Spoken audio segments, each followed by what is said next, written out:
என் இனிய நண்பர்களே, தோழர்களே, உங்கள் பாஸ்தருக்குரிய பாரதி ராஜா பேசுகிறேன்.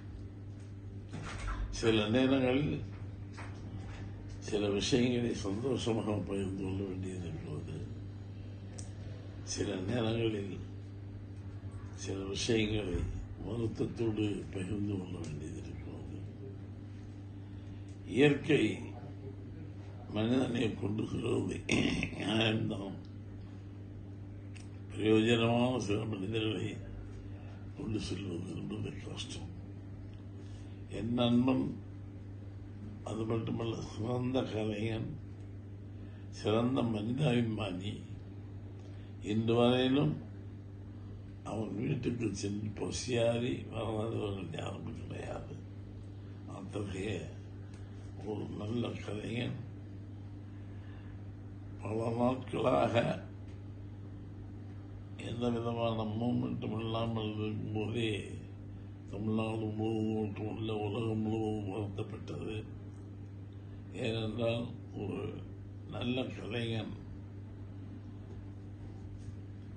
எப்படி இது மாறிவிடக்கூடாது நினைத்தும் எது நடக்கக்கூடாதோ அது நடந்துவிட்டது.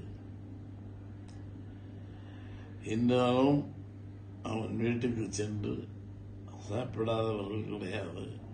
அவன் வீட்டுக்கு சென்று அவனை தரிசிக்காதவர்கள் கிடையாது. நல்ல மனைவி, நல்ல பிள்ளைகள், நல்ல ரசிகர்கள். இவ்வளவு சீக்கிரமாக அவரை கடவுள் அழைத்துக் கொள்வான் என்று நினைத்துக் கொள்ள பார்க்க முடியவில்லை.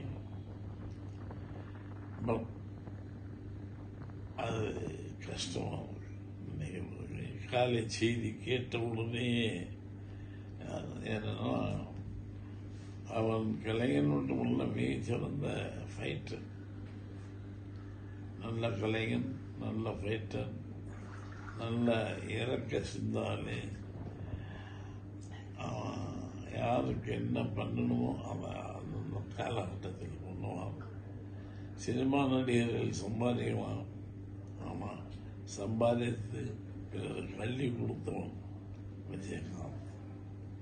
விஜயகாந்தோட ஒரு படம் தான் செய்திருக்கிறேன். ஆனால் அந்த ஒரு படத்தில் என் அனுபவம் வித்தியாசமானது.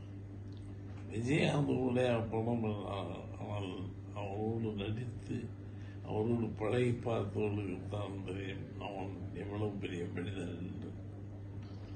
அத்தகைய மனிதன் மறைவு என்பது தமிழகத்திற்கு மட்டுமல்ல, உலக தமிழர்களுக்கு அத்தனை பேருக்கும் ஒரு பெரிய இழப்பு.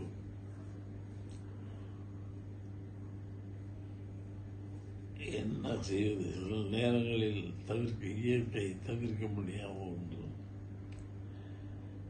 என்னால் உடல்நிலை சரியில்லை, நடப்பதற்கு கூட முடியவில்லை. ஒவ்வொரு காலகட்டத்திற்கும் ஒரு மனிதனுக்கு ஒரு இது உண்டு. அதுபோல இந்த காலகட்டத்தில் பாரதி ராஜாவால் ஆக்டிவாக நடந்து சென்று பார்க்க முடியவில்லை என்று கவலை இருக்கிறது.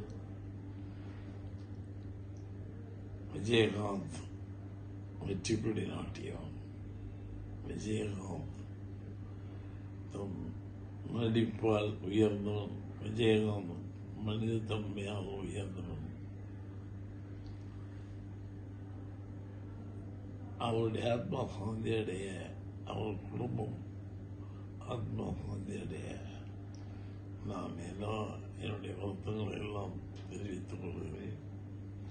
அவருடைய ரசிகர்களுக்கு நான் கூறுவதெல்லாம், நீங்கள் எதையும் செய்ய வேண்டாம். விஜயகாந்த் மனிதர்களுக்காக என்ன செய்தாலும் அதை செய்தாலே போதும். நீங்கள் அவருக்கு கொடுக்கின்ற ஆத்மாவாகும். அவர் ஆத்மா சாந்தி அடைய நான் கடவுளை பிரார்த்திக்கிறேன்.